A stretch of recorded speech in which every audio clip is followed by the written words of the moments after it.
Cristiano Ronaldo is the leader who could drag Man United out of this mess. New boss could make him captain over Maguire. During the international break in September, Harry Maguire was asked how it felt to be Cristiano Ronaldo's captain. Manchester United had just announced the return of their geriatric Galactico, and Maguire, away on England duty, smiled sheepishly and dodged the question, as if thinking to himself, "F me, how is that actually going to work?" Even a seasoned England international such as Maguire can be starstruck by the presence of a bona fide footballing god. And while Ole Gunnar Solskjaer, master of nostalgia, gleefully hailed Ronaldo's sudden second coming, the Norwegian will have instantly recognized an even sharper focus on his own future. Ronaldo does this. Even at Manchester United, he cranks up the thermometer. He did not make or break Solskjaer. 3 crucial late goals in as many Champions League matches might have briefly extended his tenure. Yet the Portuguese also played in each of United's recent humiliations by Leicester, Liverpool, Manchester City and Watford.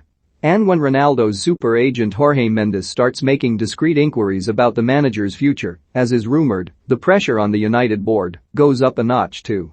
Betting special: get £50 in free bets with William Hill. Ronaldo will, though, make or break United's next manager, perhaps their next 2 managers, if there is to be an interim boss, followed by a permanent appointment in the summer.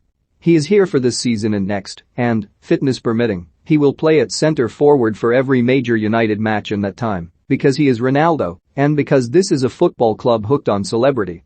The next manager must make it work for Ronaldo. Elite modern football management has much to do with massaging egos without allowing them to run wild.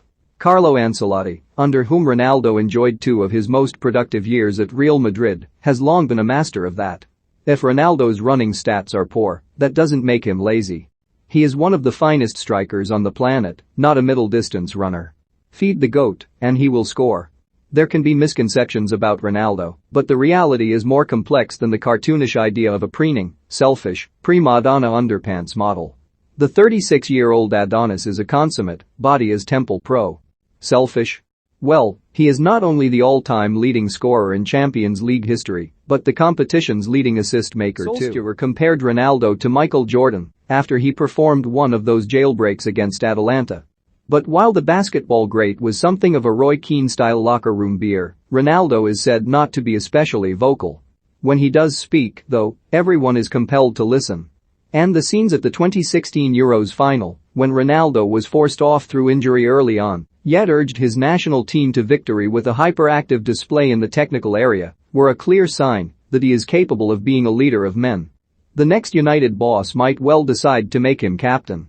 4. While we learned through a year of behind-closed-doors football that Maguire is one of the shoutiest men in the Premier League, there have been suggestions of dressing room disquiet about him as a skipper. Maguire's confidence crisis with United, a stark contrast to his England form during the Euros in the autumn, played a crucial role in Solskjaer's demise. The Norwegian rushed Maguire back too soon from injury before the Leicester debacle, saw him embarrassed by Liverpool, then on Saturday the defender was sent off at Watford in one of those catastrophic displays the Yorkshireman is capable of when he lacks self-belief.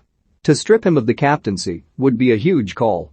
But the continental way is generally to hand the armband to your best or most senior player, and Ronaldo is both at Old Trafford. More importantly, there is the question of getting the most out of Ronaldo tactically. Solskjaer stumbled across what looked a decent solution in the 3-0 drubbing of Tottenham, which would prove his final victory as United boss. Yet by the time United returned to league action, that 3-4-1-2 formation was scrapped after injuries to Raphael Varane and Edinson Cavani, who made it work at either end of the pitch. Cavani is a rare gem of a recent United signing and needs to be harnessed. Then there is Bruno Fernandes. Along with Varane, he is the United player who knows Ronaldo best, and yet he is also the player most dimmed by the big man's arrival. The Portuguese playmaker was United's talisman for 18 months, but has now become a genuine embarrassment with his long-winded social media apologies and his kicking off at booing supporters after the Watford thrashing.